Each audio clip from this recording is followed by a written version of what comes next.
Bueno, Fernando, cuéntame un poco cómo es que te arrancas a escribir este libro. Lo voy a enseñar aquí, Hebreos y Judíos en la historia de Cádiz, la deportación en 1944. Fernando Rodríguez Izquierdo. Cuéntame un poco cómo te arrancas a escribir esto. Toda mi vida he tenido un sentimiento judío muy fuerte. Tal vez el hecho de haber nacido en la judería de Jerez me marcó. Y siempre he intentado acercarme a alguna comunidad judía. Siempre fui rechazado. ¿Por qué? ¿Que tú no eres de religión judía? Ni me he hecho la conversión porque estoy muy cortito de fe. Y entonces convertirse en una religión sin fe es como ducharse sin jabón. Pero hubo una época que sí, que la fe me permitía acercarme, incluso convertirme. Pero siempre me rechazaban por no ser hijo de madre judía. Sí, porque solo son judíos los hijos de madre judía, ¿no? Efectivamente. Son las mujeres las que transmiten, ¿no? Efectivamente. Lo que yo no sabía, que acercarme a una comunidad, hablar con el rabino, me podía rechazar 3 veces, pero a la 4ª vez me tenía que aceptar, como pasó con Jesucristo y Pedro. Pero yo eso no lo sabía en aquella ocasión. Incluso estando en Isla Margarita, en Venezuela, le ofrecí a la comunidad que había allí en la isla construirle gratis una sinagoga si me permitían entrar a la comunidad, pero fueron muy estrictos y me rechazaron. Pero yo he seguido insistiendo, y gracias a que entré en una asociación cultural sefardita llamada Tarbut Sefarad, que represento en Cádiz, me abrió la puerta para entrar en el mundo judío. En palabras así más simpáticas, más populares, salí del armario judío gracias a Tarbut Sefarad, cuyo presidente y fundador es un gran cabalista y filósofo judío, un hombre establecido en Barcelona, que ha sido el primer judío que ha dado una conferencia en público en Cádiz a lo largo de la historia. Y después de aquella primera conferencia ha dado otras muchas con un éxito de público extraordinario. Y el entrar en ese mundo ya formando parte, pues ya me permitió contactar con personas como por ejemplo el director del Santuario del Libro de Jerusalén, el doctor Reutemann, que lo pudimos traer acá de una conferencia en Filosofía y Letras sobre los manuscritos de Qumran, y ya entrar en ese mundo cultural que me ha enriquecido mucho. Y en una ocasión, yendo en el autobús, oí una de las conversaciones que oímos con frecuencia y que no nos importan para nada porque hablamos en voz alta. Sin embargo, lo que oí sí me interesó, y era que en 1944 habían estado en el Hotel Playa Victoria muchos judíos. Entonces empecé a investigar y descubrí una historia enorme. Una historia tan enorme como que llegó a haber 600 judíos, no presos, sino confinados, que no es lo mismo. También en aquella época el Hotel Playa estaba bastante aislado de la ciudad, y solamente había deportado unas 70 personas correspondiente a 9 familias de Barcelona que habían quedado calificados como apátridas por el régimen de Franco, porque se establecieron en España a raíz del decreto de Primo de Rivera de 1924, que le concedía la nacionalidad a los sefarditas que se volvieran a España. Pero 7 años después... Eso fue Primo de Rivera, ¿no? Okay. Efectivamente, don Miguel Primo de Rivera, que también nació en la judería de Jerez, cerca de donde yo nací también. Y sin embargo la República anuló ese decreto. Este fue el motivo por el que las autoridades franquistas se acogieron a anularle los permisos de residencia que tenían estas familias, que incluso una de estas familias, la familia Palomo, de los que salieron de España en 1492 y se establecieron en Turquía, se habían establecido en Barcelona, tenían su tienda, tuvieron un hijo en 1930 que se llamaba Mauricio Palomo y que es el protagonista del libro. Recuperé esa historia gracias a que le pasamos información. Yo en el 2009 aún no me había pasado a la informática, todavía seguía con la máquina de escribir, Y entonces, a través de un amigo, le pasamos la información a la periodista Pilar Vera para que ella hiciera alguna investigación y sacara un artículo en el Diario de Cádiz, cosa que así hizo, un artículo maravilloso que se llamó La huida silenciosa. A raíz de esto, pues ya empezamos a contactar con las personas que habían sido deportadas de Cádiz en 1944 y en Israel pude contactar con Mauricio Palomo, el niño que salió deportado de Cádiz con 14 años, pero ya tenía 80 años y el hombre siempre mantuvo con orgullo su condición de español. Creó 2 periódicos en español, la Aurora y El Reloj, y siempre presumió de su españolidad. Habiendo nacido en Barcelona, nunca renegó de su catalanismo ni de ser culé. Y este hombre nos reunimos unas cuantas personas en la biblioteca del Casino Gaditano, reunimos dinero y los invitamos a él y a su señora, supervivientes del Holocausto en Grecia, a venir a Cádiz y hacerle aquí un homenaje con la idea de borrarle el mal sabor de boca, haber sido deportado de su país, haber sido expoliado de sus bienes. A su padre de propina lo metieron 3 años en el campo de concentración de Miranda de Ebro. Y gracias a la Joint, una asociación de judíos de Nueva York, que reunieron una cantidad ingente de dinero para conseguir que con la ayuda de Cruz Roja y la embajada inglesa de Madrid, facilitar que estas personas que injustamente estaban en campos de concentración pudieran salir de España, así como que permitieran el paso de los heroicos cónsules españoles en los países ocupados por el Tercer Reich habían dado visado para que pudieran llegar a España.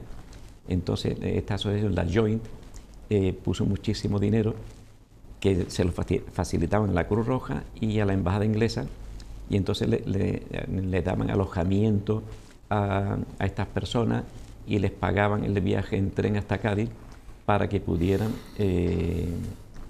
marcharse de España.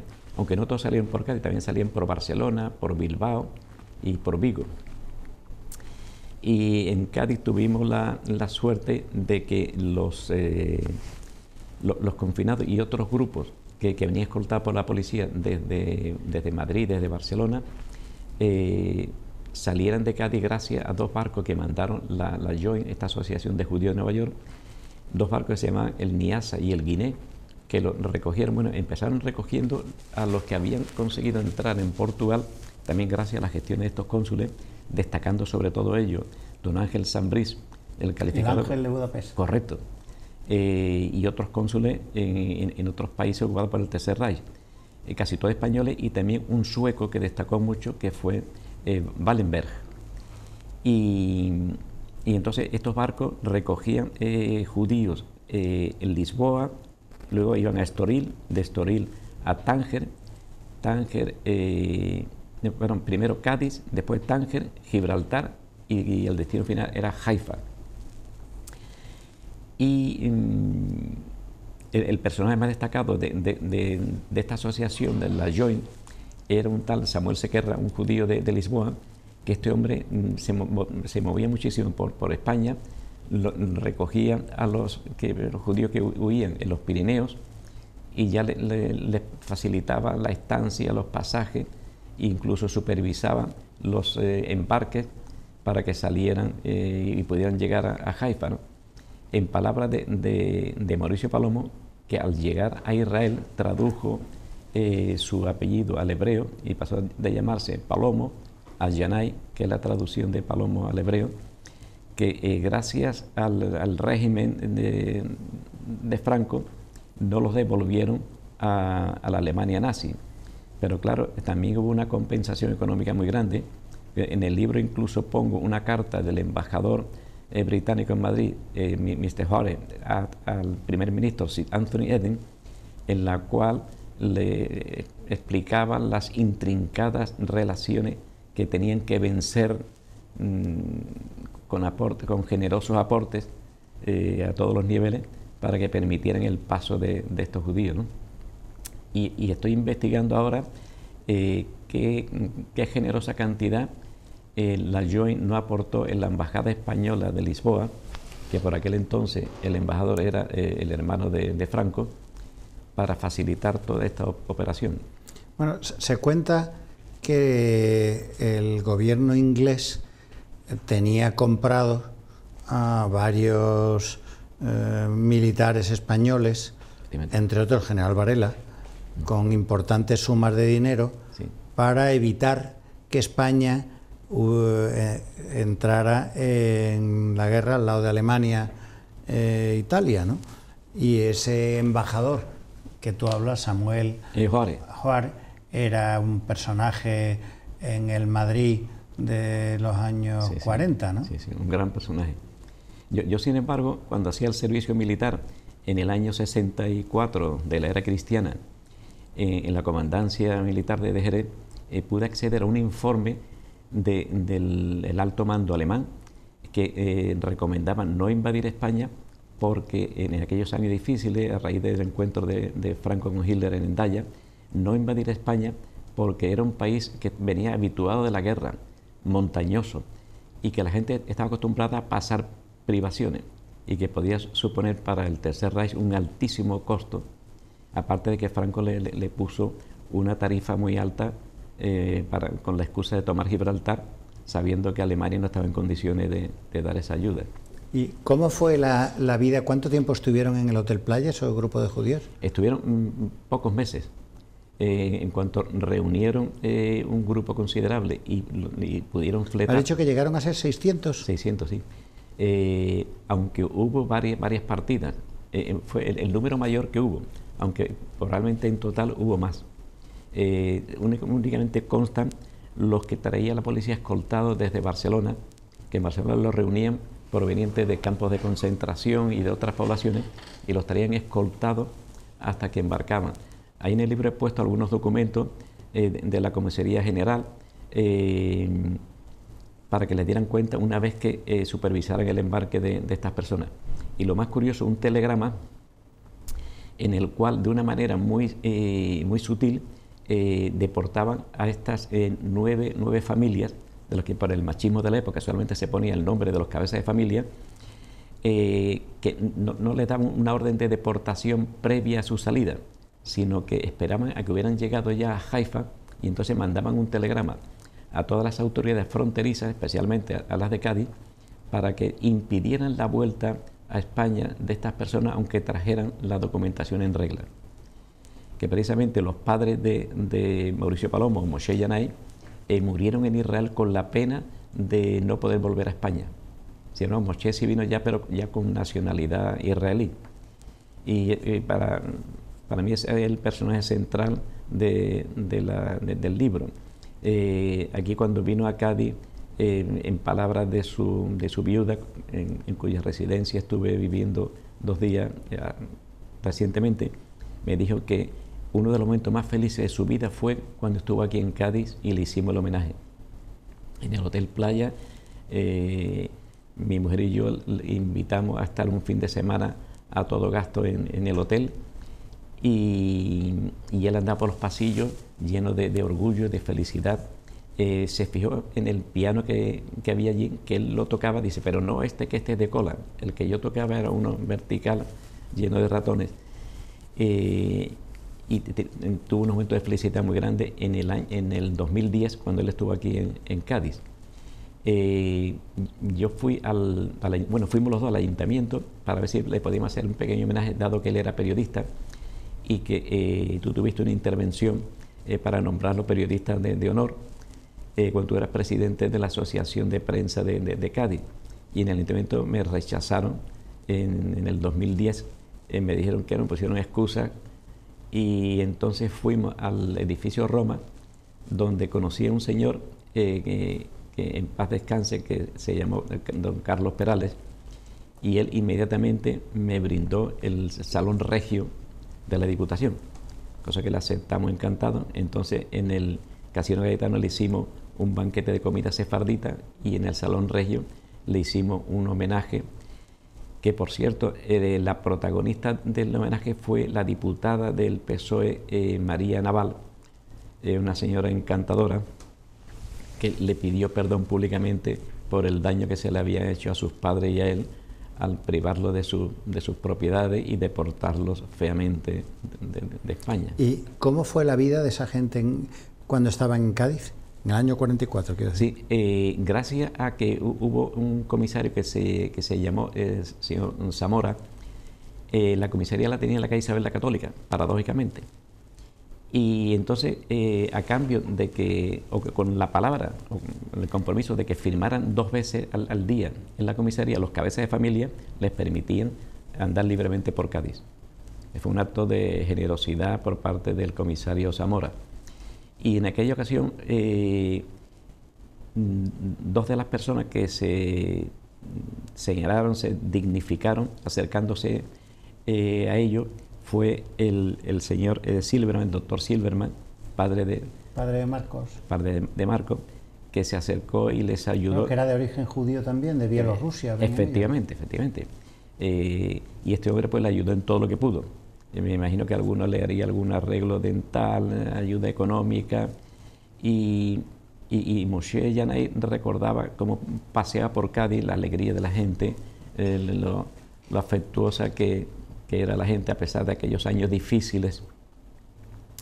Y también he conocido a un señor, el señor Pérez Díaz Alerci, padre, que me comentó que de niño jugaba con estos niños judíos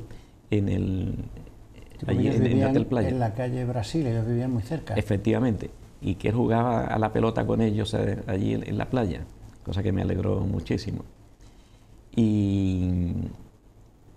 Y luego en el 2013 pudimos inaugurar, estaba libre el monolito en la Plaza de las Tortugas, que había sido homenaje a Franco por los 25 años de paz de cementerios. Se había perdido la placa y estaba el monolito de piedra vacío. Entonces, gracias a amistades que me recomendaron en el ayuntamiento, pude conseguir que me lo cedieran para poner un cilindro de acero de 600 kilos para evitar que se lo pudieran robar de noche como chatarra.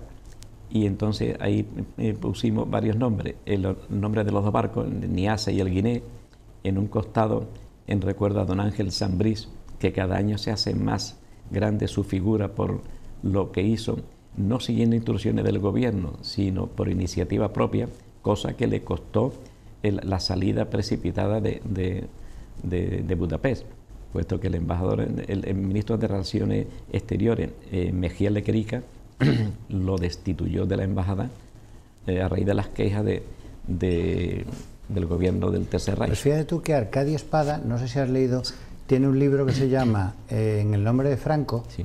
Entonces él sostiene la teoría de que fue una instrucción del gobierno de Franco a varios cónsules que les dieran pasaportes a los judíos sefardíes. Ángel Sambrís, lo que ocurre es que desbordó la orden y aparte de dársela a los sefardíes, que serían una exigua minoría entre los judíos de Budapest, empezó a repartir salvoconductos a toda la comunidad judía de Budapest, más allá de los sefardíes.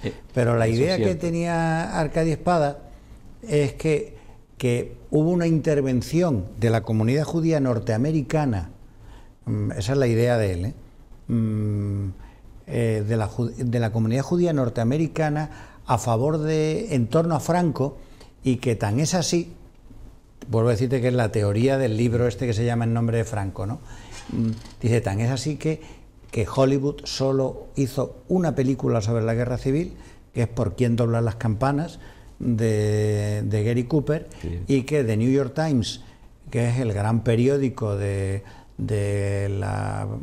progresismo norteamericano, propiedad también de una familia judía, dio un apoyo a Franco o no rechazó a Franco. Entonces la teoría de Arcadio Espada es que por presiones de la comunidad judía de los Estados Unidos de América, Franco de alguna manera posibilitó que se dieran estos salvoconductos en algunos consulados españoles, y que permitiera la salida desde puertos españoles hacia Israel de los refugiados. Bueno, en aquel entonces todavía Palestina era protectorado inglés. Sí, yo sé. Pero sin embargo, esa bien intencionada teoría de Arcadia Espada no coincide con algunos hechos, como por ejemplo que el ministro de Asuntos Exteriores, Mejía Lequerica, destituyó precipitadamente a Sainbris y quedó la legación española en Budapest quedó vacante, quedó vacía. Sin embargo, ahí surgió un personaje extraordinario que fue el italiano Giorgio Perlasca.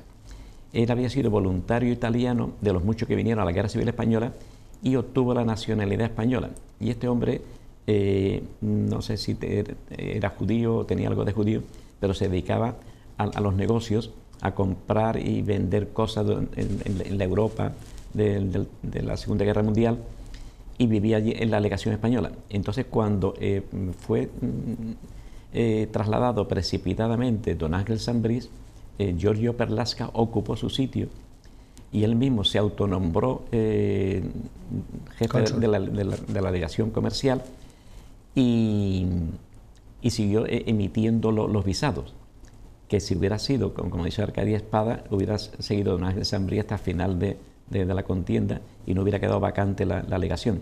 Y luego también otro tema, la embajada española en Atenas, ocurrió algo lamentable. No me acuerdo ahora mismo el nombre del embajador, que viene fotografiado ahí en el libro, que solamente pudo salvar a 130 personas a título personal, porque los alemanes reunieron en Grecia a 30.000 sefarditas y le dijeron al embajador español que, ya que eran sefardíes españoles, que se hiciera cargo España de ellos, y les daba un plazo de mes y medio para que se hicieran cargo de ellos, y España no contestó, y entonces estas personas fueron directamente para Auschwitz y fueron eliminados. Y al final del libro pongo la historia de la suegra de Moshe Yanai, en la cual ella incluso nombra a los miembros de su familia que iban en ese grupo de 30.000 sefarditas de Salónica, que murieron en Auschwitz porque el gobierno español no, me imagino que en aquel momento la situación económica española era muy precaria, pero que si hubieran hecho algún intento, hubiera salido el dinero de algún sitio, se lo hubiera podido mandar para América, que tenía entonces una buena economía, desde Argentina para arriba la economía era buena, pero el gobierno español no hizo nada por salvarlo. Y ahí Arcadia Espada no puede decir nada de eso. Y que Franco se puso las medallas a posteriori, no durante el conflicto. Bueno, ahora seguimos, vamos a hacer un receso, ¿vale?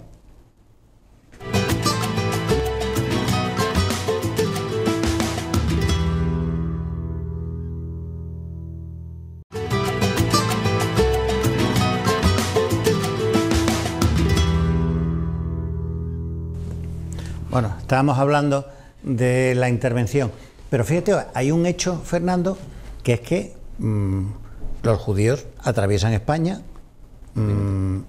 y se les permite en un momento, después de una contienda bélica, con un régimen dictatorial, sanguinario, pues atraviesan España con el beneplácito de las autoridades, y aunque sea confinados en el Hotel Playa, pero el hecho cierto es que el gobierno de Franco les permite atravesar España, vivir el tiempo que están atravesando España, y permite que lleguen aquí unos barcos y esas personas suban a esos barcos camino de Israel, y eso no se podía hacer si no es con el consentimiento.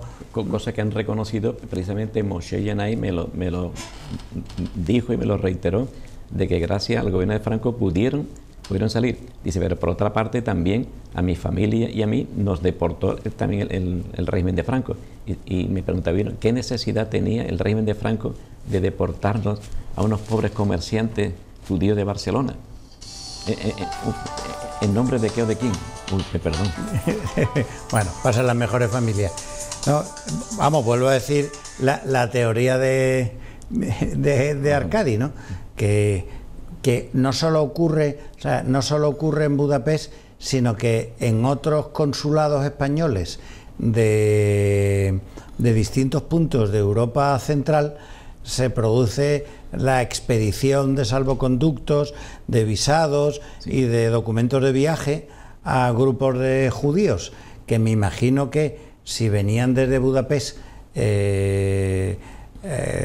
esos documentos de viaje españoles les servirían para algo y tendrían los efectos correspondientes, que no solo venían, o sea, que no solo fue Sandbridge. No, fueron los demás, pero sería de los demás no tengo yo suficiente información, salvo el embajador en Grecia, que el hombre solamente pudo salvar a título personal 130 personas. O sea que no tiene... También es que la comunidad sefardí de Tesalónica era la más grande de todo el Mediterráneo, por las causas que fueran. Sí. Cuando fueron expulsados por los reyes católicos, irían allí muchos, ¿no? Algunos a Estambul. Exacto, y la de Turquía. Pero también el gobierno de Franco podía haber ofrecido alguna otra alternativa. Vamos a hablar con el gobierno turco, a ver si los dejan establecerse en Turquía, dado que la comunidad judía de Estambul era grande y no hubieran tenido inconveniente, y más con los vínculos que había entre Grecia y Turquía, pero no hubo un silencio total, ¿no? Y fueron 30.000 personas. Y luego cuestiones de índole práctica, es decir, de alguna manera tuvieron que recibir apoyo. O sea, el gobierno español les permite el tránsito por España. Fíjate, es tránsito, es decir, no vienen a instalarse. Una especie de peaje, ¿no? Ampliamente compensado. ¿Y quién paga? O sea, esta gente que atraviesa en España, ¿quién les paga ese viaje? La Joint, la Asociación de Ayuda Mutua Norteamericana, representada en España por Samuel Sequerra, que ponía el dinero y que se encargaban de moverlo y de apoyarlo la Embajada Inglesa de Madrid y la Cruz Roja Española, con el dinero de la Joint y la supervisión de Samuel Sequerra, que era el representante de la Joint en España. Y son ellos también, porque si ellos en el Hotel Playa, ¿cuánto tiempo estuvieron? Meses, exactamente no lo sé, pero...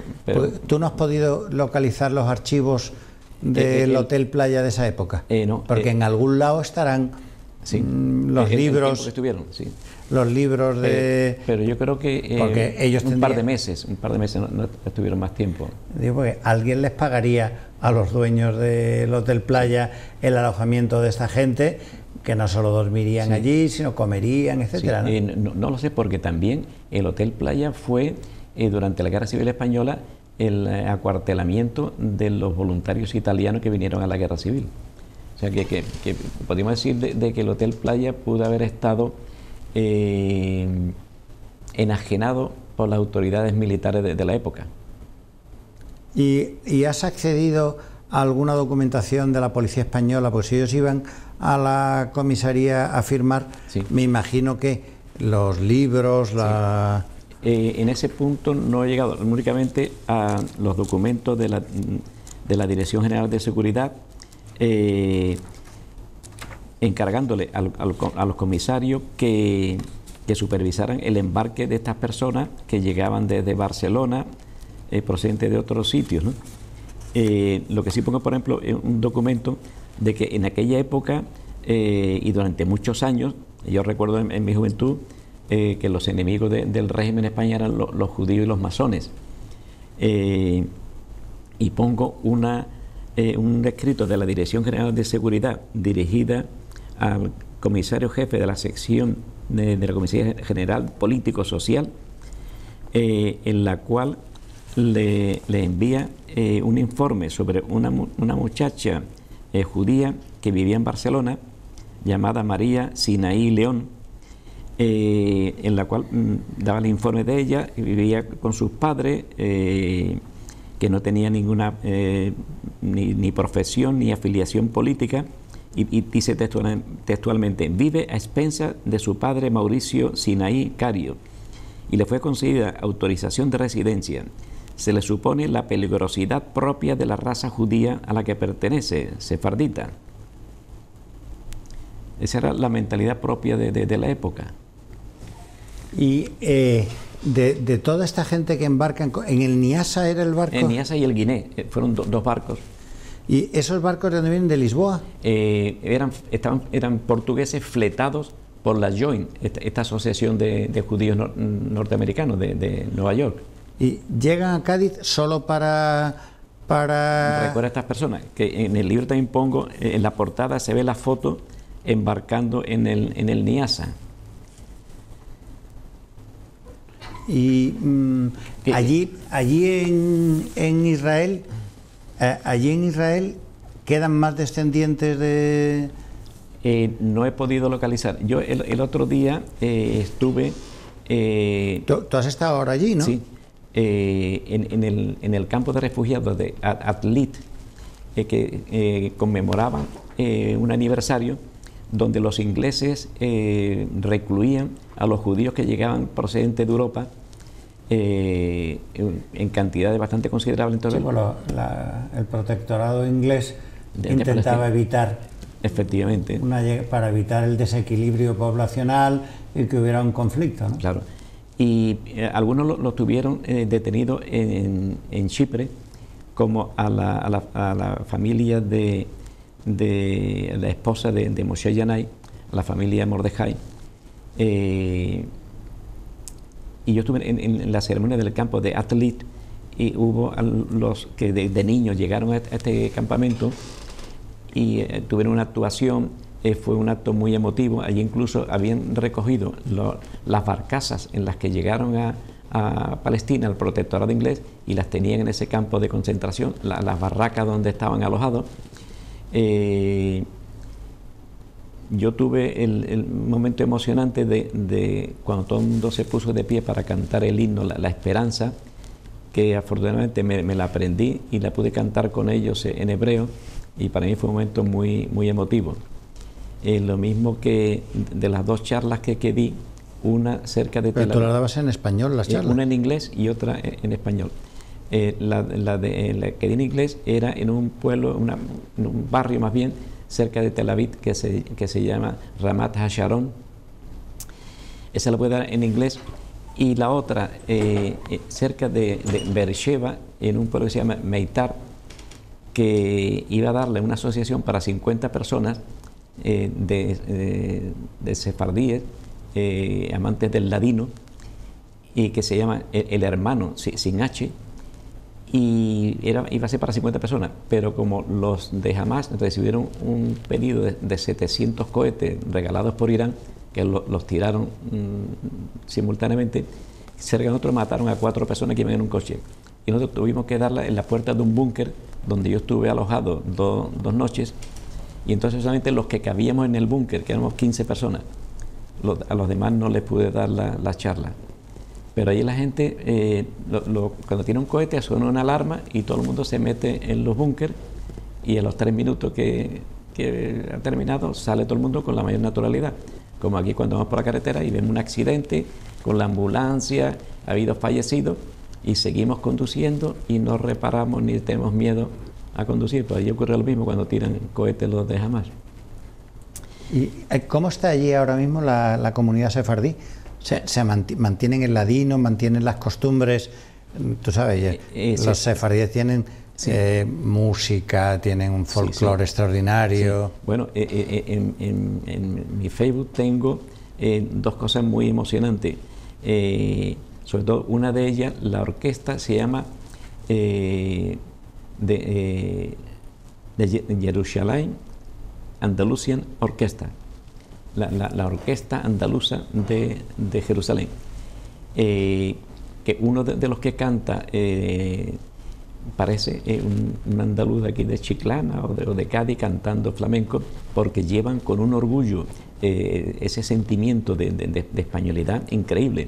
A mí gente, cuando yo les decía, entrar a un sitio y decía en hebreo, perdone, no hablo hebreo, no soy judío, soy sefardita, Entonces me salía gente hablándome en español como si hubiéramos sido compañeros de colegio o de servicio militar. Me trataban con un afecto, me pagaban, me invitaban con un afecto increíble. Uno de estos señores que me presentaron, de apellido Béjar, un señor que procedía de Béjar, como el pueblo efectivamente, de Salamanca, que procedían de Bulgaria, hablaba un castellano cervantino que me emocionaba, me ponía los vellos de punta.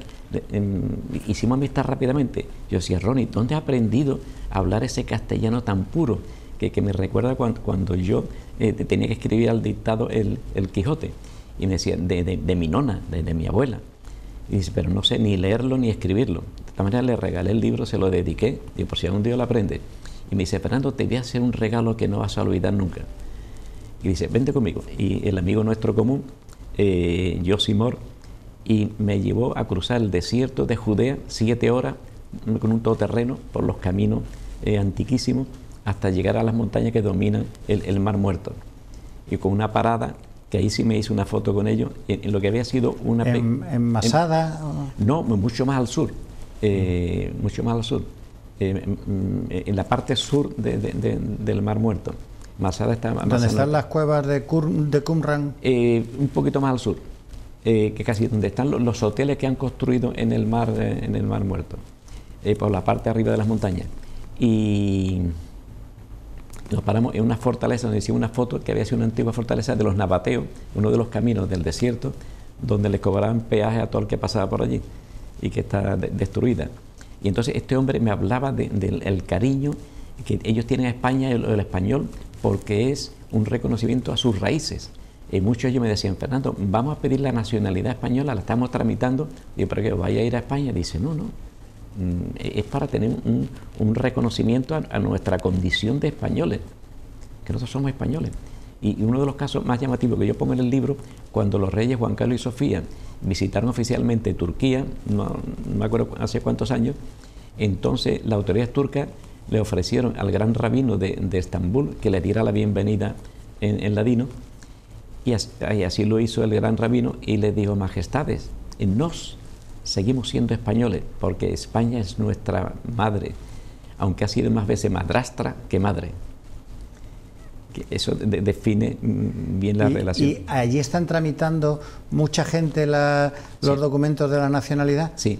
Porque por lo visto les piden muchos requisitos, ¿no? Efectivamente, y siempre lo que ha ocurrido a lo largo de la historia de España, cuando ha habido crisis económica, se han acordado de los judíos. Mira, que vengan los judíos para acá, pero solamente los judíos ricos, de los judíos pobres no se acuerdan, porque la letra pequeña tiene frecuentes donaciones a instituciones públicas, visitas muy frecuentes a España, en fin, una serie de cosas que no están al alcance de cualquier judío, ¿no? Sino de judíos con una economía saneada. Y probablemente judíos con una economía saneada ya visitan España con asiduidad cuando les conviene. ¿Y allí hay periódicos o televisiones o asociaciones que defiendan el ladino?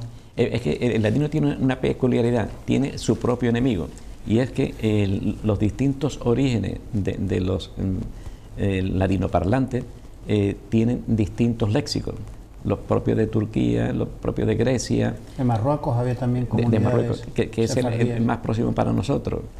Y entonces eso ha sido la causa de que no se haya unificado ese ladino, sino que van cada uno por su cuenta. ¿Han intentado hacer una academia de la lengua? Que creo que el Instituto Cervantes tiene ya representación en Israel, pero lo que sí es revitalizado el español en Israel es la llegada de los judíos de Marruecos y la de judíos argentinos, los que han hecho la alijá, que es la palabra de emigrar a Israel, volver a Israel, sobre todo los argentinos, que con su gran preparación ocupan muchísimos puestos de importancia en Israel. Y el sentimiento hacia España es enorme, es muy grande. Entonces, tú has pasado unos buenos días allí, ¿no? Maravilloso. ¿Cuándo has estado? Del 6, una semana entera, del 6 al 11 ¿Y el Moshe Yenai vive...? No, murió en el 2012.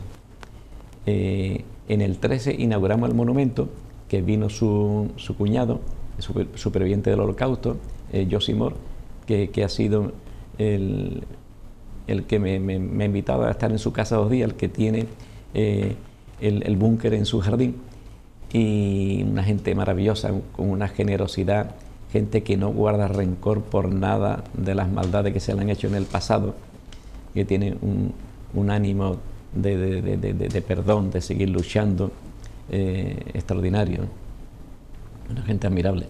Que lástima que en España no haya ese sentimiento colectivo de apreciar lo español. No comprenden cómo personas que han nacido aquí tienen...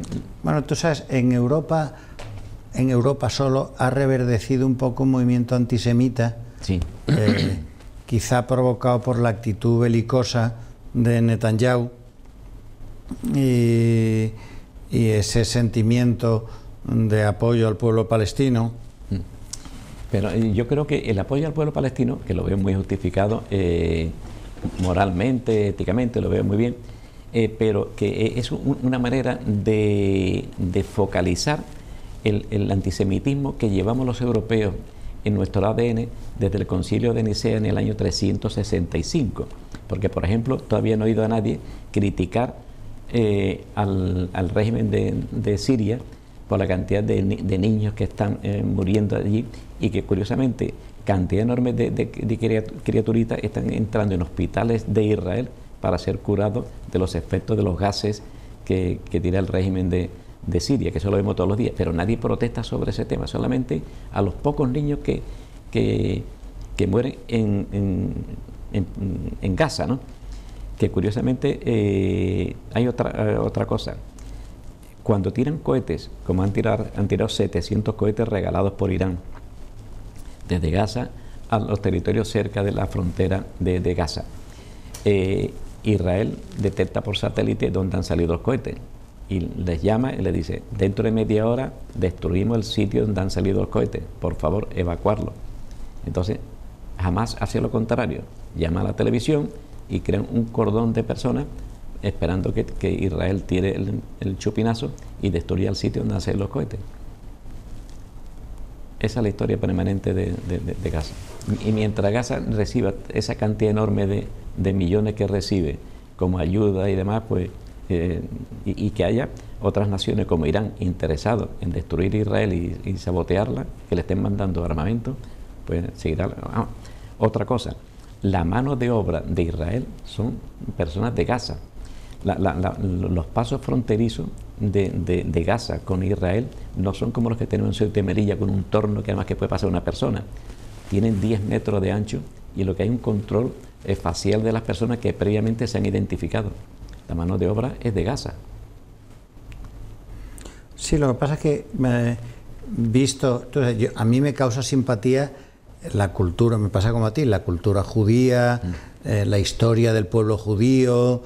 Entonces me provoca simpatía, pero no dejo de comprender el sufrimiento del pueblo palestino, y en parte está provocado, desgraciadamente, porque aquellos que han defendido la paz, los dos estados y tal, pues o han sido asesinados como Isaac Rabin, o han muerto como Simón Pérez, o han sido arrinconados por la historia como Ehud Barak, o como el mismo Shlomo Ben-Ami, que fue ministro de Asuntos Exteriores de Israel, que es un judío tangerino y embajador en España, que vive en Toledo.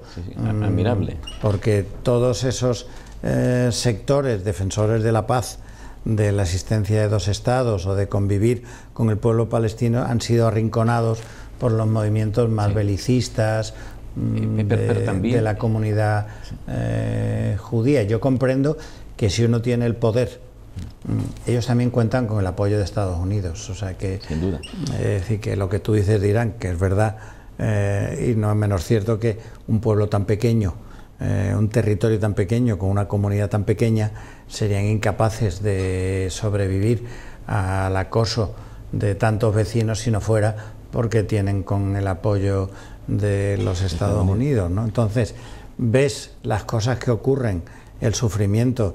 Gaza es una especie de campo de concentración al aire libre. Claro, con otro inconveniente, de que dentro de pocos años va a ser inhabitable por la explosión demográfica, que ese es otro tema. Y otra cosa que yo recomiendo a muchas personas, ir a Israel, andar por allí, comunicarse con la gente. Yo he estado un día entero andando solo por Jerusalén, recorriéndolo de cabo a rabo. Y la mayoría de la población de Jerusalén son musulmanes. El alcalde de Jerusalén es musulmán. La Vía Dolorosa, todo lo que el camino de los peregrinos cristianos, son tiendas de musulmanes. Y tienen un nivel de vida elevadísimo. Las muchachas musulmanas que están en la universidad no tienen que llevar velo si no quieren. Viven de maravilla. Y se respetan en todas partes. Hay los carteles no solamente están hechos en hebreo, sino también en árabe. O sea que allí, mientras respete la ley y el orden, no tienen ningún problema. Mira, por ejemplo, esta cédula que la dan al entrar en Israel está escrita en hebreo, en inglés y en árabe. Los árabes están tratados en igualdad de condiciones. En el ejército de Israel hay muchos musulmanes que se comportan como ciudadanos normales, que pagan sus impuestos y que viven bien, ¿no? El problema va a ser dentro de unos cuantos años, cuando la superpoblación musulmana desborde a la población. Hay una historia muy famosa de Yasser Arafat diciéndole a las mujeres musulmanas que tengan hijos y que tengan hijos, que con el paso del tiempo se producirá un desequilibrio demográfico. Si cada mujer musulmana tiene 10 o 15 hijos, con el paso de varias generaciones habrá muchos más palestinos o árabes que judíos, y se producirá el desequilibrio, ¿no? El hecho es que, visto desde fuera, te provoca, decir, visto con unos ojos occidentales, ¿no? Seguramente luego hay que vivir allí y ver la realidad. Y ver, si yo he ido varias veces y claro, te cuesta mucho esfuerzo comprender el muro que se está creando, te cuesta, yo no sé cómo están ahora. Yo recuerdo haber estado tomando algo en bares de Jerusalén y llegan los colonos con un fusil ametrallador a la espalda, ¿no? ¿Entiendes? Y el ejército. Claro, y tú ves eso y dices, joder, ¿cómo puede pasear uno con un fusil ametrallador, ¿no? ¿Entiendes? Que dicho eso con ojos europeos es todo un poco más difícil, claro, ¿no? Y el tema de que Israel esté así, la culpa la tiene el rey Abdullah de Jordania. Cuando en el 48 la ONU le concedió a Israel, a los judíos, le concedió un territorio, y el barrio judío de Jerusalén, que era o es la cuarta parte de Jerusalén, probablemente eso hubiera quedado así para siempre, pero el rey Abdullah de Jordania... No, Abdullah no, Hussein, ¿no? No, Abdullah. Ah, el abuelo del actual. El abuelo del actual, padre de Hussein. Entró con la legión árabe, organizada, equipada por los ingleses, y pasó a cuchillo a varios kibbutz. Entonces había 600.000 judíos nada más, ahora hay 7 millones. De los 600.000 judíos quedaron conmocionados, y le quedaron 3 opciones: o volver a Europa, con lo que suponía para ellos en aquellos años, en el 48, dejarse matar o defenderse. Y optaron por defenderse. Y cada vez que se han enfrentado, pues han ganado terreno, han ganado las batallas. Y es como el que juega a las cartas: si va ganando, le va comiendo al contrincante. Y esa es la historia.